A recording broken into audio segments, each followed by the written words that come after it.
అందరికీ నమస్కారం। ఈరోజు ముఖ్యమంత్రి జగన్ మోహన్ రెడ్డి గారు అంబేద్కర్ గారి విగ్రహాన్ని జాతికి అంకితం చేస్తున్నారు। ఈ సందర్భంగా మీ అందరితో కొన్ని విషయాలు చెప్పాలని మీ ముందుకు వచ్చాను। కోడికత్తి శ్రీను అనే వ్యక్తి మీ అందరికీ సుపరిచితమే। జగన్ మోహన్ రెడ్డి గారు ఆంధ్ర రాష్ట్రంలో ఎంతమందికి తెలుసో అంతమందికి కూడా ఈరోజు కోడికత్తి శ్రీను అనే ఒక యువకుడి గురించి తెలుసు। ఈ రోజు ఎందుకు ఆ యువకుడి గురించి చెప్తున్నానంటే, బలహీన వర్గాల్ని, దళిత వర్గాలున్న అన్నదమ్ములు వాళ్ళ గురించి నేను చాలా చేస్తున్నానని చెప్పి మాయ మాటలతో మోసపుచ్చుతున్న జగన్మోహన్ రెడ్డి గారి అధికారానికి మొట్టమొదటి బలైన ఒక బలి పశువు కోడికత్తి శ్రీను కూడా ఈరోజు దళితుడే। మీ అందరికీ గుర్తుండే ఉంటుంది, కోడికత్తి అని ఒక కంటికి కనిపించని ఒక ఆయుధంతో జగన్మోహన్ రెడ్డి గారి మీద విశాఖపట్నం ఎయిర్పోర్ట్ లో దాడి చేశారని చెప్పి కోడికత్తి శ్రీనుని దాదాపు 5 సంవత్సరాలుగా ఎటువంటి విడుదల కూడా లేకుండా జైల్లోనే మగ్గిపోయేటట్టు చేస్తున్నారు ఈరోజు జగన్మోహన్ రెడ్డి గారు।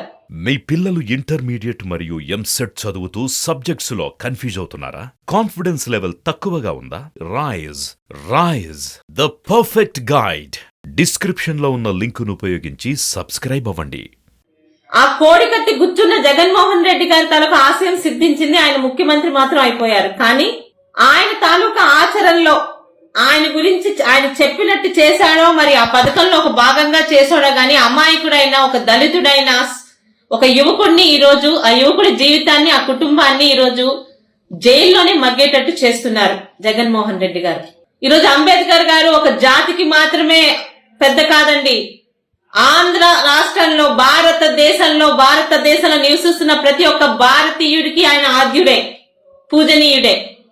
ఈరోజు భారతదేశంలో మనం అందరం ఈరోజు ఇంత జాగ్రత్తగా ఇలాంటి సమయంలో కూడా మన అందరం క్షేమంగా ఉన్నామంటే ఆయన రాసిన రాజ్యాంగం అమలు చేస్తున్నారు కాబట్టే ఈ రోజుకి భారతదేశంలో అందరం సుభిక్షంగా ఉండగలుగుతున్నాం।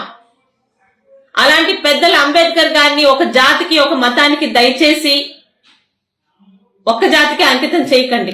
ఈరోజు అంబేద్కర్ గారి పేరు పెట్టుకుని చేస్తున్న కార్యక్రమాలు, అదే అంబేద్కర్ గారి వెనకాల ఉన్న దళితులకి ఈయన చేస్తున్న ఇబ్బందుల్ని కూడా ప్రజలు ఒకసారి గుర్తు తెచ్చుకోవాలి। ఒక కోడికత్తి శ్రీను గురించి నేను మాట్లాడట్లేదు, ఒక దళితుడిని చంపి డోర్ డెలివరీ చేసిన అనంతబాబు అని ఒక ఎమ్మెల్సీని 2 నెలల్లోని బెయిల్ మీద తీసుకుని వచ్చి ఈరోజు తన మీటింగుల్లో పక్కన కూర్చోపెట్టుకుంటున్న జగన్మోహన్ రెడ్డి గారు తన స్ట్రాటజీలో భాగంగా జైలుకు పంపించిన ఇంకొక దళిత సోదరుని ఎందుకు తీసుకురావట్లేదు?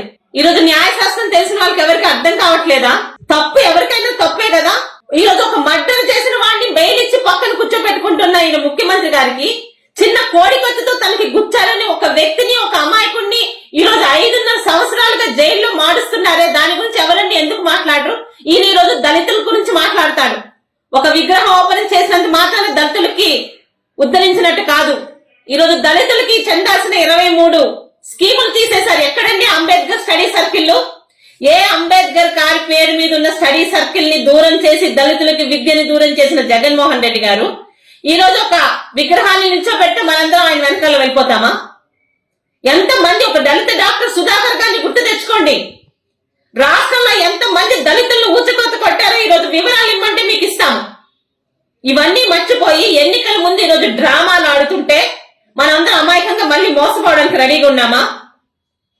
ఈరోజు ఏ పార్టీ వాడన్నా కావచ్చు, జగన్మోహన్ రెడ్డి గారి పదవిలోకి రాకడానికి సహకరించి బలి పశువుగా మారిపోయి ఈరోజు జైల్లోనే మగ్గిపోతూ రేపేళ్ళుండా జైల్లోనే ప్రాణాలు తీసేస్తారేమో అనే సందేహం కూడా కలుగుతూ ఈరోజు తనని బయటకు తీసుకురండి అని జైల్లో నిరాహార దీక్ష చేస్తున్న ఒక ఆంధ్ర రాష్ట్ర యువకుడు, ఒక దళిత సోదరుడు అయిన కోడికత్తి శ్రీనుకి ఈరోజు మానవీయ కోణంలో మనందరం కూడా ఆయనకి బయటికి విడుదల చేయాలని, బయటికి రావాలని, ఆయనకి మద్దతు తెలపాలని కోరుకుంటూ జగన్మోహన్ రెడ్డి గారే ఈరోజు రాష్ట్రాన్ని కులాల వారిగా, మతాల వారిగా, ప్రాంతాల వారిగా విడదీసి పబ్బం గడుపుకుంటున్నారన్న విషయం మనం ఈరోజు గమనించుకోకపోతే రేపు ఉదయం మన భవిష్యత్ తరాలకి చెప్పుకోవడానికి కూడా భవిష్యత్తు ఉండదని ఒక తల్లిగా, ఒక ఆంధ్ర రాష్ట్ర పౌరురాలిగా ఈరోజు అంబేద్కర్ గారిని రాజ్యాంగకర్తగా గౌరవిస్తున్న ఒక మహిళగా మీ అందరికీ చెప్తున్నానండి। ఇట్లు మీ సోదరి గౌతు శిరీష।